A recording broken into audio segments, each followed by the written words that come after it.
What happened between us? What do you mean? Is You kicked me out. yeah, you know. I mean, how much do you want to air on the podcast? Welcome to Fatherhood Voices, breaking the toxic cycle. Dive in as real dads bear all, the mess ups, makeups, and every heartfelt moment in between. It's raw, it's real, and it might just change the way you see family. Welcome to episode 69 of Fatherhood Voices. So today I have my sidekick chick. That's Alyssa. Okay, we're still saying that? We're still saying that Go with it? just because it rhymes. Okay. Anyways, today we're going to dive into something that a lot of parents are going through, a big struggle. And this is the topic of conversation that, believe it or not, every week I get DMs or messages about this topic. And I can honestly say, unfortunately, I'm an expert at this because I did a good job of fucking up my kids' relationship with me and them. Can I say that on camera? Well, I did. Today we're going to talk about a father's relationship with their adult children and how do you start the process of healing that relationship. And I have Alyssa here today because, boy, do we have a story. We have a story of trauma, hurt, pain, chaos, and the road to redemption. So I think this is a good topic to talk about because we are going to be releasing a webinar that's going to be coming out in the next couple of weeks where we're going to dive into this topic. So, Alyssa, welcome back. It's great to be back. I know it's been some time that we've recorded, so I'm actually excited to dive back into the podcast. Yeah, and this is a topic that you know very well about, and that's, the journey to a father healing the relationship with their children. And I know it's not only fathers, but mothers. So this will be relevant for both mothers and fathers. But for this conversation, I'm going to stick strictly to the perspective of a father. And there's going to be a lot of similarities. But yeah, I want to chat today about that road to redemption. Any thoughts or takes as we start to explore this very not only confrontational topic, but very, I guess, intimate topic with our relationship.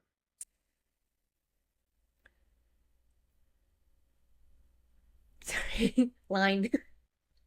I'm like, okay, I'm not used to talking anymore like this. It's okay, so it's going to take a lot of honesty with the father. So since we're speaking specifically, it's going to take the father to have a lot of honesty with themselves and first honest conversations with themselves on whether they are fully ready to repair the relationship with their children and whether they are in a place to now come forward and listen to their children. So I'm excited to dive into this topic, but I guess just the beginning of that would just be checking in with yourself and making sure you're ready to take the step forward, because once you do embark down this path, you really have to stay consistent. And I think with this topic, the most important thing is as your children become adults, learning to let go. And when I say letting go is, I've now come to the conclusion that when your children become adults, it's almost like you have to take parenting and put it on the back burner. And it's almost like you become a mentor or a coach because your adult children have now gone to, some have gone to college and they've gotten different perspectives and they're starting to craft their own views, philosophical views on life, being out in the workplace. And then through adult experiences, through friends, relationships, they're starting to craft what their ideology is. And a lot of times as parents, we still want to control our adult children from the only way we know how, and that's through control. A lot of times it's through fear and discipline. But we also have to realize that shit doesn't work anymore. And especially when you have kids, and I'm going to say culturally, in the Hispanic culture, a lot of fathers have this machismo mentality and this toxicity. So they use a lot of yelling and screaming and sometimes even physical to control their adult children. But we also have to remember that kids fight back now. And that old way of parenting doesn't work. And there's a lot of conflict, especially in the Hispanic culture, because the kids are no longer being obedient to their parents a lot of times, and that creates a lot of conflict. So definitely for you fathers out there, as you're stepping into this role of your children going into adulthood, I think it's important to remember that your parenting is done. Now you step into that role or coach or mentor. What are your thoughts with that? I've actually heard few parents speak to this specifically. So I think where parents get caught up with their adult children is that you're no longer just a parent. You're now a supporter, a mentor. And I honestly don't understand. You did your job. Why do you still want to control? Your job is done. You raised them. Now they're adults. They might be going off to college. They might be going into the workforce, might be moving out on their own. So now it's no longer about just parenting them and controlling them. It's about letting go of the reins, even if that's slowly, and allowing them to find their way because they are no longer your responsibility in the same way. And that is a great thing. But I think parents struggle with that because they're so used to parenting a specific way that it's hard to let go. But I have had a few parents that I've talked with talk about how this is a common thing where parents tend to get stuck with wanting to control their children and being that parent that is overbearing and is stepping into the role of, instead of guidance, it's the control. It's over leading when it's hard for them to see their children struggle, but they don't know how to allow them to go through those things that they need to, because now they need to learn their way. They need to make their own path for themselves. I did this post this morning. I think it's actually perfect for today's discussion. And the topic was, your parents, I'm sorry, is not going to heal you as an adult child. And the whole premise behind that post was, your parents can sit here and apologize, but it doesn't change the trauma, the hurt, the pain, the sadness they caused you as a child. And the only way that you're going to finally heal yourself is you have to stop waiting for your parents to come and save you. You have to do the work yourself. And that just, it hit me out of nowhere. And I started thinking about, oh my gosh, how many times do parents finally, the light bulb goes off and we want to apologize now, but now your adult children aren't ready to receive it. And I kind of reference back to my ayahuasca journey when I came back from ceremony, and I came back in this great place, like emotionally, psychologically, with an open heart and ready to heal and move on. And I'll just use our interaction. I came back ready to okay, we're not going to talk about the past anymore. Let's just erase it and move forward. Let's start from here. And oh my gosh, what a shit show that was. A lot of conflict. I remember you pushing back, and it created more of an issue. I think going to ceremony at that moment and me coming back and trying to show up as a new father created a lot more turbulence. And because I was truly full of empathy and truly feeling the hurt and pain I had caused. But I'll just use you an example. And your sister's, that's her own journey, but you weren't ready to receive it. And that was kind of jacked up. It's actually pretty fucked up, to be honest. Actually, it wasn't. Yeah. It wasn't at all. Because I was ready to repent. Yes. I realized what I'd done. Okay. And I was ready to heal. But here's the problem. But you weren't ready. No. Because your ego and pride. Okay. Can I say your ego and pride? No, that's not what it was. Okay. So. Because I came back vulnerable. You came back vulnerable. And you shit all over me. But that's not enough. But you shit all over me. I came back with an open heart. I was thinking about, you're talking about the infamous conference meeting where I basically shit all over you because when you came back and it was bullshit. So what I didn't like. Well, it wasn't bullshit. It wasn't bullshit. It was having an open heart and coming back, and I made myself vulnerable. And this is why a lot of times parents don't want to make themselves vulnerable. Not only parents, but even in relationships, because then what happens is the woman now uses that as a opportunity to now fight back or to hit you because you're vulnerable. You've lowered your armor. Okay, and that's what it felt like. This is not just parenthood. I feel like you're talking about manhood or something. So let's just. Well, Okay. I'm just thinking about. Let's take it back. Well, I'm just thinking about No, Me because coming back with no armor on my heart, with an exposed heart, and then now wanting to heal the relationship, and instead you just use it as a way to attack me. okay, so if I was a woman or a man that you raise, let's focus on parenthood, but specifically from the perspective of a father to a daughter. Um, I, looking back now, would have reacted very differently had I gone through my healing. And there were layers of ego in there and a lot of trauma that I didn't even know that I had at that point yet because all of the trauma points hadn't come up yet. But I think that my reaction was the way that it was supposed to be and that it was completely valid for my experiences and the way that the dynamic of our relationship was. You came back, yes, you were vulnerable and your armor was down and you were ready to heal. However, when you said, I no longer want to talk about the past, we're going to move on, it's going to be great, I was like, whoa, whoa, whoa, what are you talking about? We're not going to talk about the past. Because at that time, as you knew but didn't know how to implement, you have to go backwards to heal. So if you didn't allow your child, me, or any of your children to go backwards to heal, there is no way of moving forward. You have to acknowledge those things.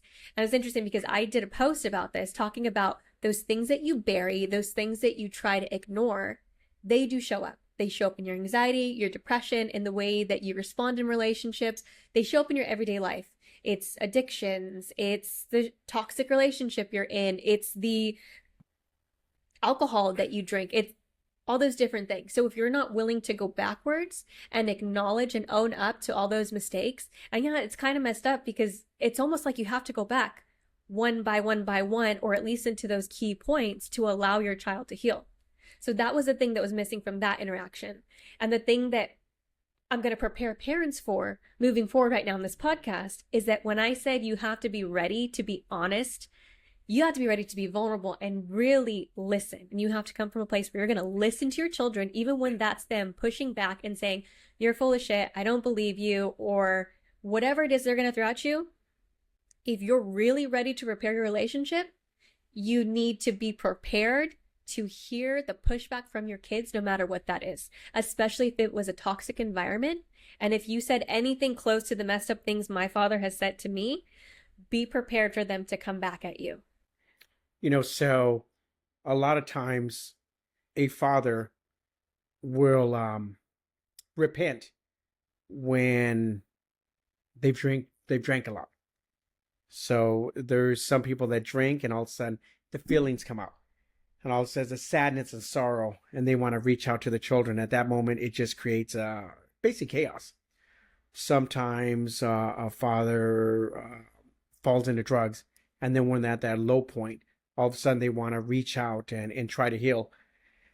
Or sometimes they just hit rock bottom, and your adult children aren't ready to receive it. It's unfortunate that a lot of strong men, masculine men, not just masculine, but I'm just going to speak on that point. A lot of masculine men, sometimes they're only vulnerable when their conscience is altered. Drugs, alcohol, just a complete meltdown. And then at that moment, that's when they want to go ahead and they come to a realization. And right there's a lot of pushback. So I guess if we're talking about how does a father start to heal the relationship with their adult children, I think the first step is, well, one, not using substances to now finally open up that door to start to heal. But I think it's very important for a father to realize that there's past trauma, there's past wounds, and it didn't happen overnight, the situations, and you're not going to solve it overnight. You were going to say something?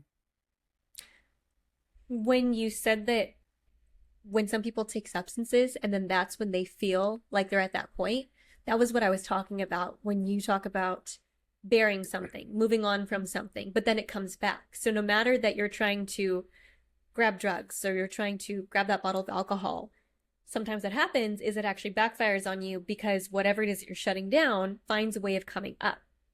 So then at that point, you still end up wanting to repair the relationship, which is that substance has put you in the mind frame where it's now allowing you to experience it because you're trying to numb it, or you're feeling it before and you're trying to nub it with that substance, but then it's a cycle. It just goes back and forth, back and forth. So yeah, absolutely don't use substances when you want to trigger this conversation. But if you do feel it, then just acknowledge it. And when you're off of that substance, then it's time to have some real conversations with yourself about whether you're ready to really be there and heal a relationship with your kids.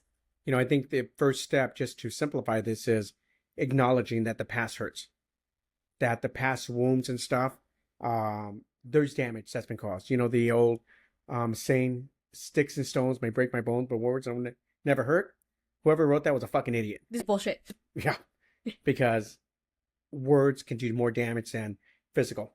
Like getting punched or slapped, the pain's going to go away. But the words, they can last a lifetime.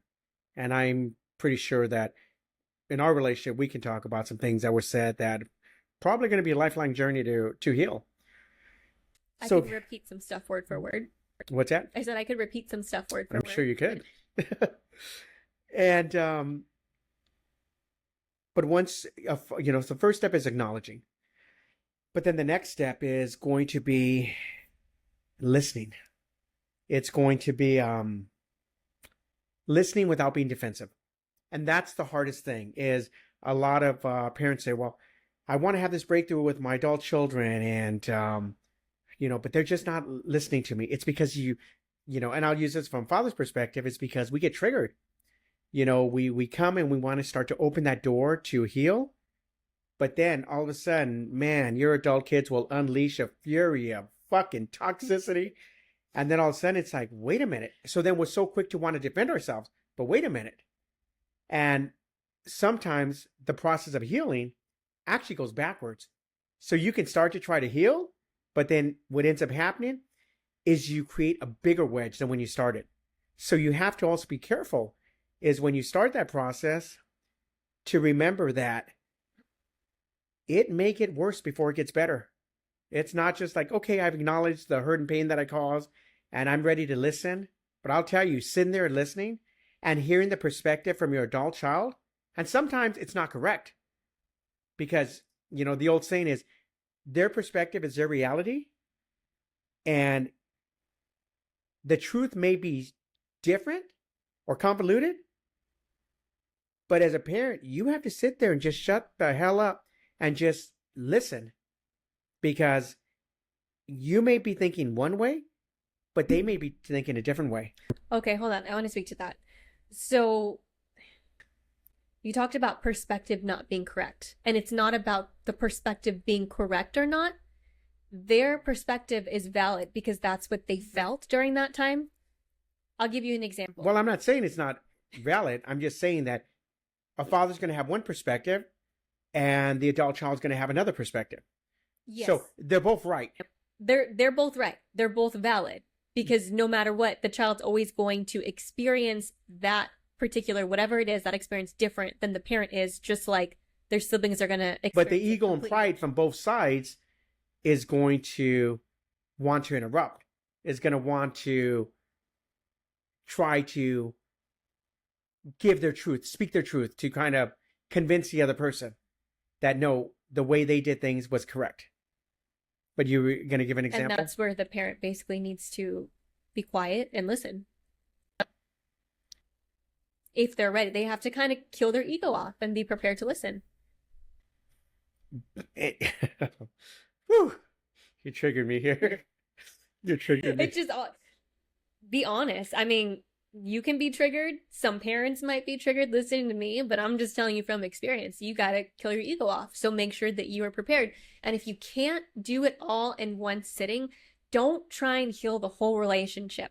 Heal one step at a time. Heal one instance at a time. Talk about one thing at a time. Don't try to heal the entire relationship in one conversation, because it's not going to happen overnight.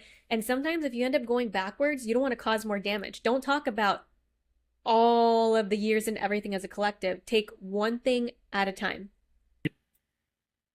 I think when this conversation happens, if you are a father and you're trying to start to mend fences with your adult children, I think the setting is important. And I honestly think that the setting should be at a public place. actually a good idea. But like because a private, private, it public, could be but just somewhere where you can talk, not a coffee shop, it could be something going like out grabbing lunch or dinner, because emotions can get triggered. Now, I know in the past, I don't care where I was at, when I got triggered, like I would yell and raise my voice, and I didn't care who heard me. So that's something I've been working on. But I think the setting is very important, because if you try to do it at home, there's too many distractions. It's easy for people to get up and leave, go to the room, or leave the house. But so actually, two things. I think you should go in the car together, so one person can jump out and leave, get in the car. And two, it's a setting. It's funny, but I mean, yeah, you can take an Uber or Lyft or something. But I think it's important to take the ride together, and it should be a setting, or even it could be the park or something, but a place where you're going to have each other's full attention, because emotions are going to get triggered. And that's the other thing, is emotions are going to get triggered because things are going to come up when you start the process of trying to mend that relationship.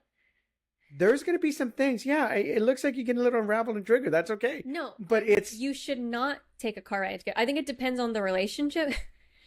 It is better to go separately. If you don't live together, don't try to go together. Meet at the location you're at. Because of the fact, if emotions get triggered, you need to allow each other to have their safe places to have their emotions. If you've already been through this, you've already went through whatever it is in the relationship, the last thing you want to do is now have to go backwards, depending on whether it goes good, bad, neutral, and then have to get into the car with that person, even if you don't want to sit there with them. So last thing I want to do is corner somebody. So I think if you live together and you feel like that's something that you can do, but if you don't live together, you don't normally drive together, and you want to meet somewhere, I feel like that would allow the child and yourself to feel more comfortable, so they don't feel like, okay, I have to sit through this car ride, I have to be here, and then now I have to sit through this car ride after my emotions have been triggered, because it can end up in a whole other situation. At least they have their car to be able to safely stay, go, whatever it is. But I think that trying to stay together through the whole process, especially when you're having that first conversation, is not something that I would advise. okay. You know what? I can see your perspective on that. The other thing, when a father's starting to heal a relationship with their adult children, it's going to be very important to ask for permission. Okay. And let me explain. And I think we're starting to do that more and more. Is, let's say you call and you want to vent about a situation. I've gotten in a habit of saying, okay, do you want me to just hold space? Which holding space is, do you want me to just listen and basically shut the fuck up? Or do you want me to give you perspective? And I'll say, hey, do you want me to, am I just holding space, or do you want my perspective or opinion? Can I just say that's like part of the glue that's held our relationship together? Really? Yes. Because I called you out. That came after I called you out one day and I told you that I just wanted you to listen to me, because we had gone through multiple phone conversations and it's pissed me off when I haven't asked for your advice and I just wanted to vent. And then I don't even know where you got it from, but just randomly one day you started saying, okay, actually, I might have told you to ask. That might have been, I don't remember. It's been so long since we started doing that. Tell me. Okay. Well, anyways, wherever it is that you came up with it, I'm pretty sure it's probably somewhere in that conversation with you of asking, and then you started asking, okay, do you want me to listen or do you want my advice? And then I tell you, but you have to be willing to accept whatever that is. No matter if you have advice, no matter if you have something that can help them or not, sometimes people just want to be heard. And that was the problem that we were having, is I just wanted to be heard, or I just wanted to vent. Because if you don't do that, then your child might just stop talking to you altogether about those type of things, whatever it is that they need to vent about.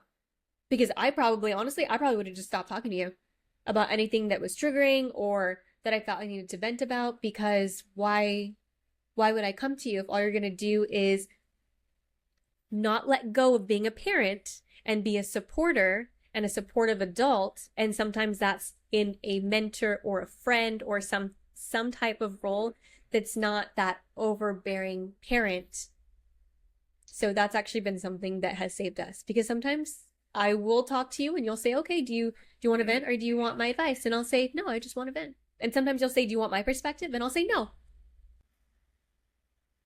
And sometimes through the conversation, I might say, actually, I do want your perspective. Or maybe I'll call you back the next day and say, okay, I'm ready for your perspective. But Okay, so let's shift this in because in my mind I had this chronological order, but you know what? Let's shift this. So you've now changed my perspective a little bit. So because you're saying that this right here is the glue that held our relationship together, that's powerful because I've never heard you say that. So the fact that you're saying a father asking for permission to either do you want me to listen, hold space, or do you want my perspective has been the glue to keeping us together. That's powerful. So then maybe part of this is going to be as you start to work on healing the relationship with your children, one of the steps could be I want to have a conversation with you, but I just want to hold space. I just want you to speak everything you want to say, whatever you want to say, and let me just take it all in. I mean, it can happen different ways. There's no right or wrong way. You as a father are going to know the damage you've caused in the relationship between your adult children, and you'll know how they react. So you're going to have to kind of take this concept and mesh it to whatever you think is gonna have the most favorable outcome for you and your adult children.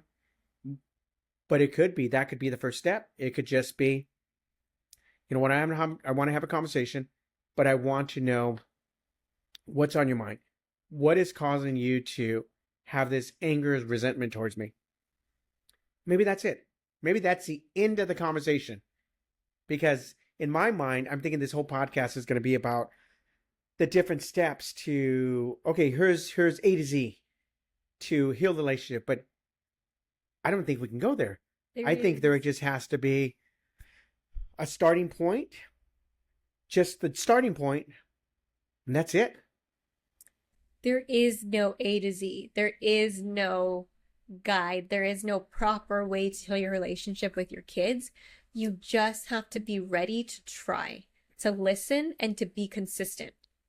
And every relationship is going to be different. Like you said, every father, you're going to know what you've done, what damage, maybe for the most part. But there's going to be other things that are going to come out of that you might not know that you did something or because you didn't do something. So you can try and mentally prepare yourself and be ready to listen, yes, but also be ready for some of those surprises, because that's what's going to change up the process. It's those things where you realize, oh, I didn't realize that when I did this or I didn't do that, that affected you in that way.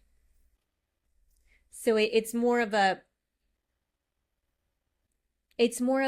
back and forth. Sometimes you're going to teeter between steps 2 and 3 and 2 and 3, because we went through steps 2 and 3 for a very long time where we went forward and then we went backwards and we didn't talk for months really, and then we went forward. So it's going to be a process, but you can't expect to say, okay, I'm going to start healing my relationship. We're going to start in September, and by February, we're going to be healed and ready to go, or by the end of the year, whatever. No, it doesn't work that way. Why not? Why can't we just set a timeline and just heal it? You have to unravel those layers. And it's going to take however much time it wants to. So from a perspective of an adult child, you're saying that we can't just come up with a quick fix to heal the relationship. You can come What if I say everything you want to hear? Will that heal our relationship? Not if you don't mean it. What if a father means it? That is going to be based on that situation. I love you. I'm sorry for everything that I did. Can we heal now and move forward? It's not that simple. But I mean it. I'm being authentic. Like I truly am sorry for all the pain and hurt I caused you. Thank you. And I can truly accept your apology for that. But I can tell you that that's not going to be the quick fix. We're not just going to be great, and we're not just going to be able to just not get triggered by each other. Remember, even if it was only 18 years that you were with your child, how many days, how many weeks, how many months were you the same person creating the same situations, and you want to just heal it in 1 year? 18 plus years with trauma. We can provide steps, create a guide, and help parents to start work through it and open up these conversations. And I think that, yes, it's possible to give realistic steps, here is what you need to work on to get there, and you can do it in this time frame, but understand that end goal of that relationship that you want is going to take time. How many years did we not talk? Uh, I don't even know. Five, Maybe like 6? It was about like a five or good six like years. 5. It was like a good 5, 6 years that we really didn't. There was no like real relationship. It was very just surface level. There were times when I didn't even talk to you for like months, and yeah. So it was a good like having actual conversations with you. It was a good So I'm curious, on a scale of 1 to 10, with 0 being we're good and 10 being you wish me dead, how much did you hate me?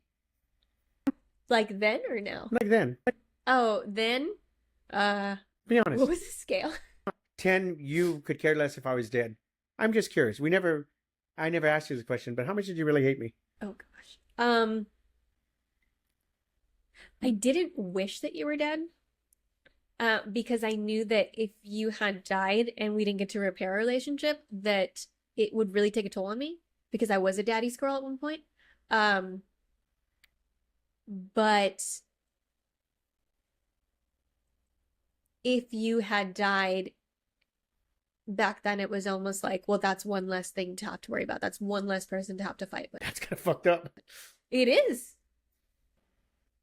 But how much resentment did you have towards me? But I didn't want you to die. I did.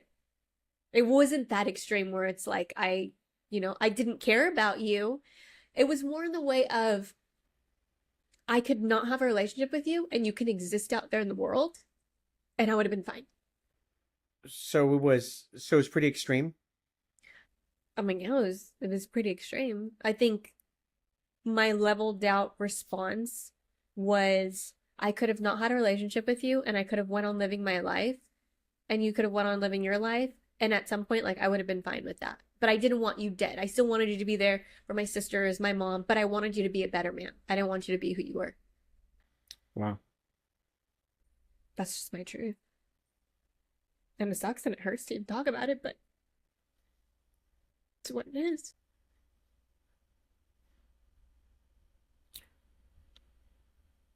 What happened between us? What do you mean? You kicked me out. Yeah, you know. I mean, how much do you want to air on the podcast? You blamed me for unlocking your phone and blamed me for letting out your infidelity that wasn't my fault. That's probably one of the first things that happened. You didn't treat my mother right, and I knew that from childhood, from the things that I seen. I never trusted you because I didn't think you were faithful to my mother. So that had a major crack since like childhood. Like kids hear things, they see things, and I never had to have a conversation with my mother. And you were very controlling and overbearing, although there are kids that can get past that. But when you throw things and destroy things that aren't yours because you feel like you're entitled to them, regardless if I earned them or not, or I earned them and used my money, that really did damage. Uh, and then you continued to be overbearing and step through boundaries that weren't yours to step through. Even though you were trying to protect me in relationships and life, you kind of should have just let me figure it out and fall on my face because it just pushed me further away. Because there was no real imminent danger At the time. at the time. So, I remember an incident. Still feel bad about this incident to this day. It was your mom's birthday. And you want to take her to Glen Ivy.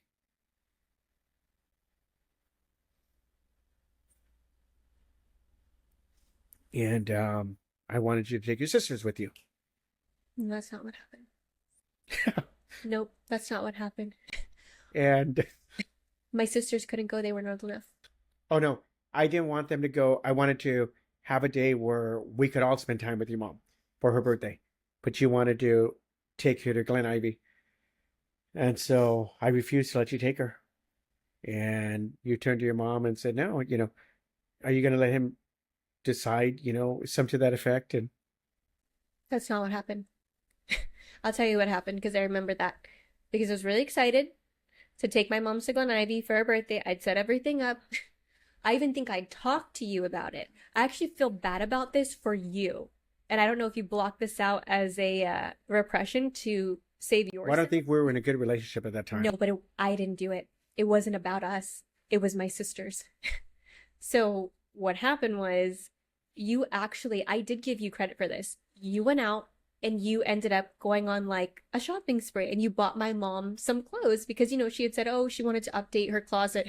So you went out and you got her just like random things, whatever they were.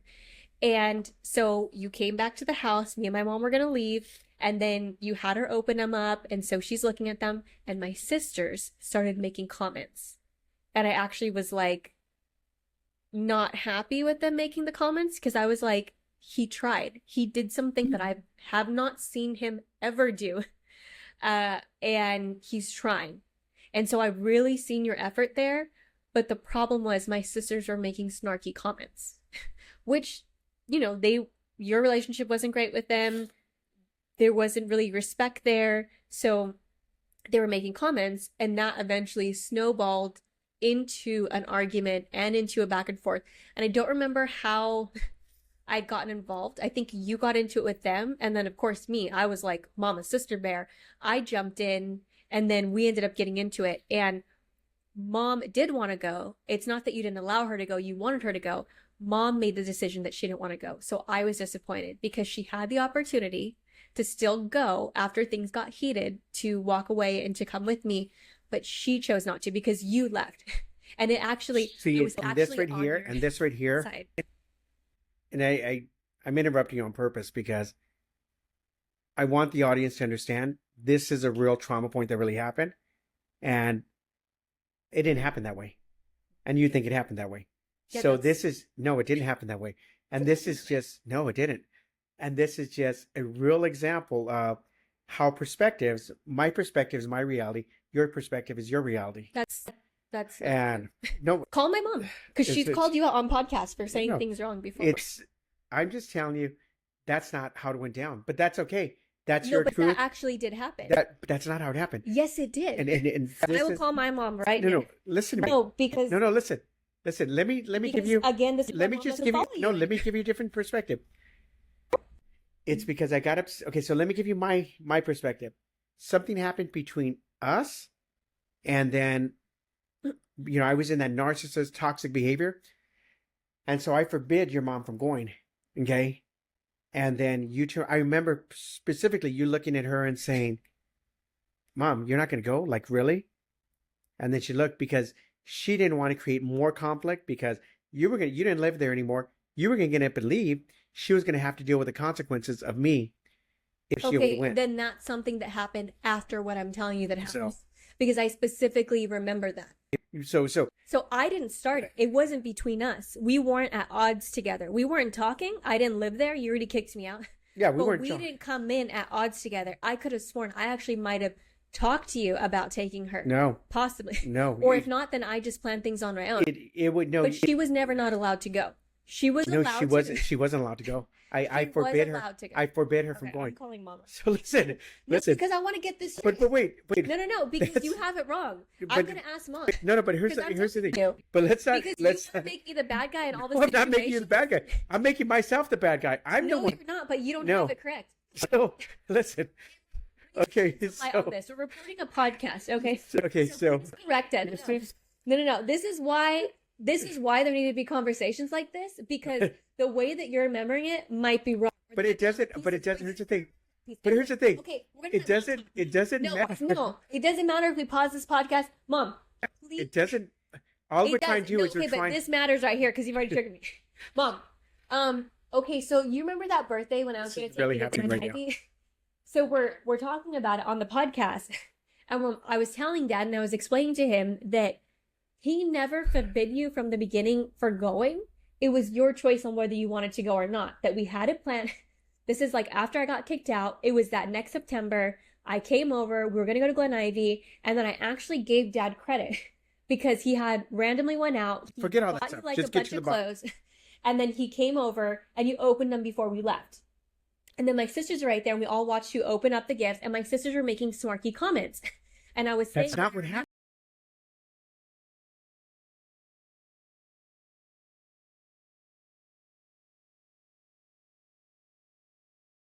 because they were making snarky comments like, oh, that's ugly. Oh, whatever. Then dad got bothered. And I think dad had said something to them, but then I got involved. Somehow something happened between us. And then dad ended up leaving because it turned into a full-on argument. But me and dad weren't at odds in the beginning of that day. It was my sisters who were making the comments, and then somehow something happened. And then I asked you after dad left and everything had went into chaos, do you still want to go? And you said no. And I was disappointed because you still didn't want to go with me, but you had the choice to go with me. And dad's saying that that's not how it happened. Okay, unfortunately,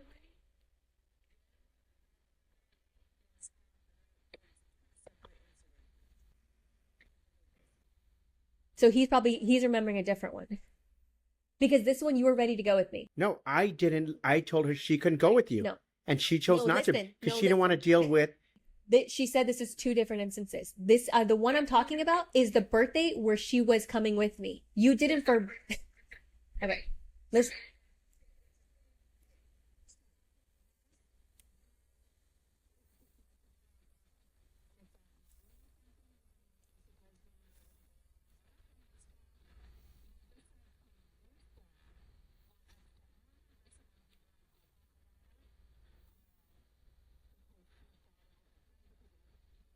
That's what I'm talking about.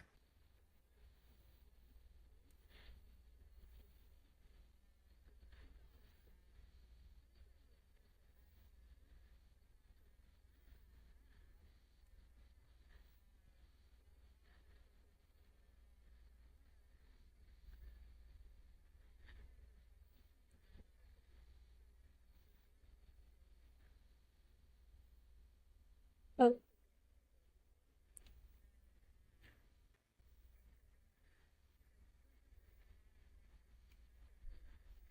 he said.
You owe her and me a Glen Ivy trip.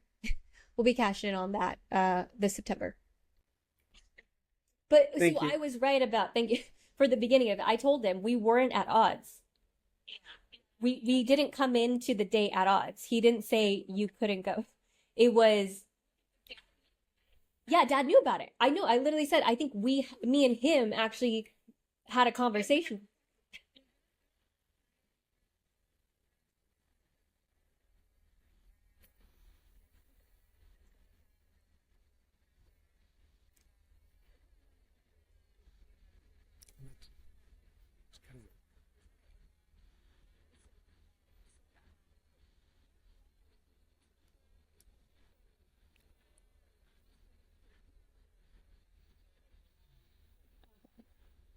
Okay, well, thank you for clarifying that. I knew my perspective was right. Well, it's both right because she didn't go because I forbid her to go. Yes, And but that's it wasn't at the beginning of the day. okay. So it was two parts. Okay. Okay, thank you.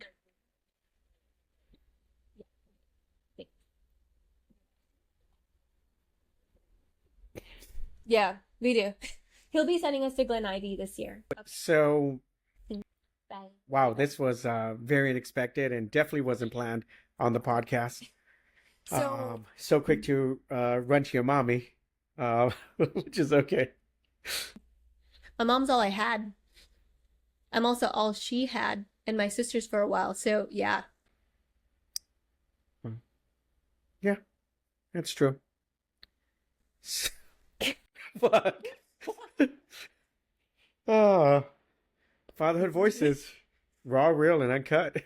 So this is why it's so important to be prepared for your children to give their perspective, because you might not remember it correctly, or you might only remember a part of it. And you didn't remember that part. And you know, and here's the thing. So actually, I'm glad this happened the way it did. I'm glad this happened the way it did. This was very unexpected. It triggered both of us. So you were half right. I was half right. Where I was trying to come from is hurt and pain that I caused, because I remember you looking at your mom and saying, "Really? You're gonna listen to him? You're not gonna go?" I remember you walking out, slamming the door, and I can imagine how much hurt in that moment. Like I said, I was so in my ego and narcissist, I could care less because we didn't really have a relationship anyways.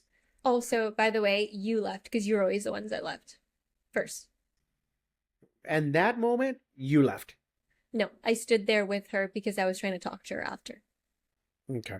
And this is here a perfect example of how when you're starting to heal the relationship with your children, adult children, and this might actually set us back a little bit. Fuck. We've been doing so well. But perfect example of how sometimes there's two sides to the story. And your perspective of how you saw things, my perspective, and we've never addressed it. We just left it to be. But I'm sure at some point it would come up. I didn't think it was going to come up in front of the camera, but that's okay, because as we're talking about a father wanting to heal the relationship with their adult children, this is real conversations that are going to happen. You are going to get triggered. And as much as we talk about, well, sometimes you have to sit in silence, I just didn't even take my own advice. Nope. And so this is powerful, because for you fathers that are, you have to deal with individual circumstances and situations, because there's going to be probably like a top 10 list. And correct me if I'm wrong, but there's probably going to be about a top 10 list in your adult children's mind of the 10 things that cause you the most hurt and pain, on why there's resentment. And I honestly think this is one of the top 10. I mean, I could be wrong. I know there's others, but in my mind, I think this is one of the top 10 of something that redefined how our relationship was going to look like going forward, because there was a lot of anger, not only towards me, but anger towards your mother, almost disappointment that you had, because she chose not to go, because she wanted to keep the peace, because you were going to get up and go back home, but she was going to have to live with the aftermath. And yeah, this is this is raw, uncut, what it's like when you're looking to heal the relationship with the adult children. It's having these candid, real conversations. And luckily, your mom was there to give some insight and perspective. But a lot of times, there isn't going to be anybody there that can give insight and perspective. It's just going to be your truth versus my truth. And where do we meet in the middle to come to consensus? Not even consensus, to just allow it, forgive it, and let it go. Well, I know how I can let it go. When my mom's birthday comes up, literally in a couple weeks, you can send us both to Glen Ivy. And it doesn't have to be on her birthday. Why does everything have to be about money with you? It's not about money. Why can't you just It's about fucking the accept experience. that? Well, you're talking about how. Why can't you can just we- accept? I actually saved you money on her I'm birthday. accepting I saved you about $200. You did, but you cost yourself more. You see how that works? You did the damage and you ended up costing yourself more. So we did ruin a lot of my mom's birthday. And I say we, like, as a family, because we couldn't keep our shit together. The only reason why everyone I else's think we birthday... ruined all her birthday, to be honest with you. Maybe not all of them, but a lot of them, at least in my adult life, because we couldn't keep it together. Because mom was the glue that kept all of the relationships and all of just like where they needed to be. And she's the one who planned everything, executed everything, and that's why it worked. When we were left up to handle mom's birthday, we all lost our shit because we couldn't keep it together. It's amazing that we got through her 50th birthday party that we threw her. I'm actually really proud of all of us, although it wasn't without bumps. But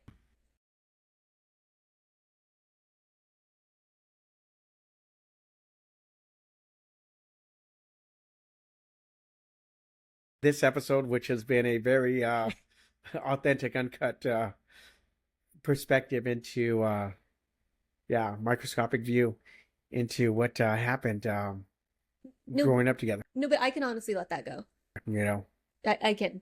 It was what it was. I mean, I'm trying to get a trip out of it, but okay, well, just saying because she didn't well, get it. But we will make that happen. no, We'll but make that happen. But I think this is a good place to start to bring closure to this episode because I think right here is one of the most pivotal points that you're going to encounter as you're starting to heal a relationship with your adult children is that difference of opinions, philosophical differences. And right here, you watched it unravel like literally live. I didn't expect that. Definitely not expected. And it definitely triggered. But this is what's really going to happen. And looking back on it now, I'm glad it happened the way it happened right now. And you were able to get your mom on the phone and get a perspective because your truth was your truth and my truth was my truth. It was just I forgot all about that other part and you forgot about this other part. But when we put it all together with that third party mediator, then it's like, oh shit, we were both right. We were both right. We just left out.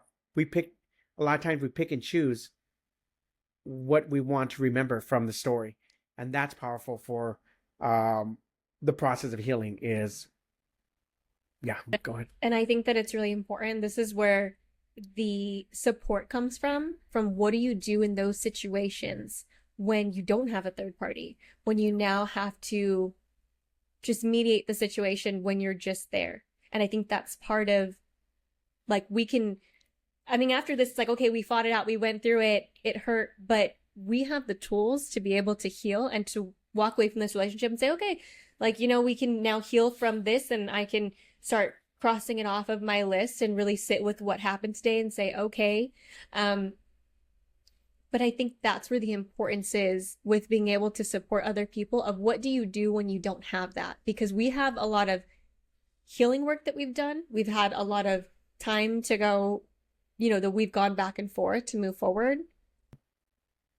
But I think it's really important. And that's something for us to expand in our course about what do you do when you don't have somebody? And, this is kind of a perfect segue into why we've built this 12-week program on helping and building, rebuilding the relationship with your adult children. And this is just a perfect example of we still don't have it all figured out. And that's okay. Because for me and you, we've chose to heal in front of the camera. And this is just perfect scenario of how we just chose to do that. We chose to deal with the situation that truly happened, that truly caused a lot of chaos. And we actually, I'm thinking about it. We've actually started to heal it in front of the camera. We did. Because now you got my perspective on it. I got your perspective on it. We got a third party, which was beautiful because in the end, there was nobody was right, nobody was wrong. And now I can put that aside because if I'm looking at my top 10, that's one of the top 10 that I live in regret, that moment. And that may not be in your top 10, but in my top 10 it was. And knowing that we were able to resolve it, that's healing the relationship between me and you as an adult. You're 29 years old. And now even going into, like I said, more adulthood, I don't know, Gen X, I don't know what the hell you're called, millennial. What do you guys call it? Well, I'm a millennial. Okay, so but Gen Z is the new. Okay, so even as millennial, Yes. there's still a lot of healing that's happening, and we've been on this journey now for a little bit of time. But this is just true insight on what's going to happen. It's not easy work.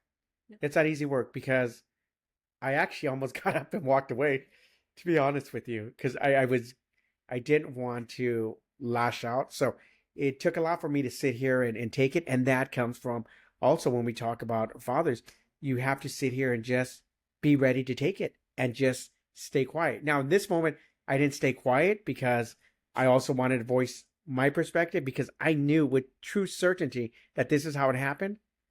But that's not going to be the case all the time when you're looking to heal that relationship. So I kind of didn't necessarily take my own advice, but it's not always going to be the case. Maybe sometimes you're going to need to speak your truth too, but it's going to help if there's a third party mediator that can give an honest perspective. If there's not, then I think you're just going to have to sit there in silence and allow your adult children's truth to be their truth, your truth to be your truth, and somebody has to put the ego and pride aside and just say, okay, that's how it was, and just move on.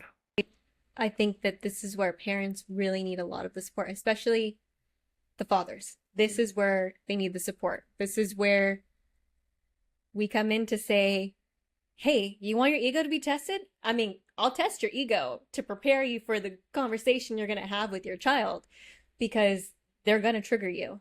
And so now you've done a lot of work. So you're able to take it way better than you've been able to before, but because you have the tools. You would have got up and walked away and we would have been done with this podcast had it been even a year ago. Yeah. We would have been done with this relationship for a while, to be honest. You know, this just gave me an idea. As I think if someone's watching this podcast and is maybe struggling with the relationship with their adult children and wants to come on, we should welcome that. And being able to just maybe walk them through a little bit of a situation. We're not going to be able to heal the whole relationship overnight, but I think that would be powerful because what just happened here was actually powerful for me. Powerful for me because it's now going to force me to really look at different situations that I know I contributed to and really look at it, how much of it was truth and how much I'm leaving out. I think that we should definitely open up. So here's the thing. If you have an adult child and you're willing to come on camera and just start to work on healing that relationship, we would love to help be a part of that journey of healing. And just reach out to us.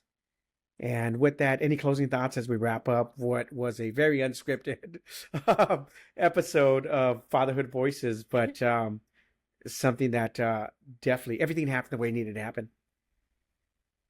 Closing thoughts? Oh, okay. I'm just like spinning off of that whole thing that wasn't, well, it was supposed to happen, but didn't expect that whole thing to happen. Got to be ready to have the honest conversations. Got to be ready to listen. And got to be ready to have your ego tested. And I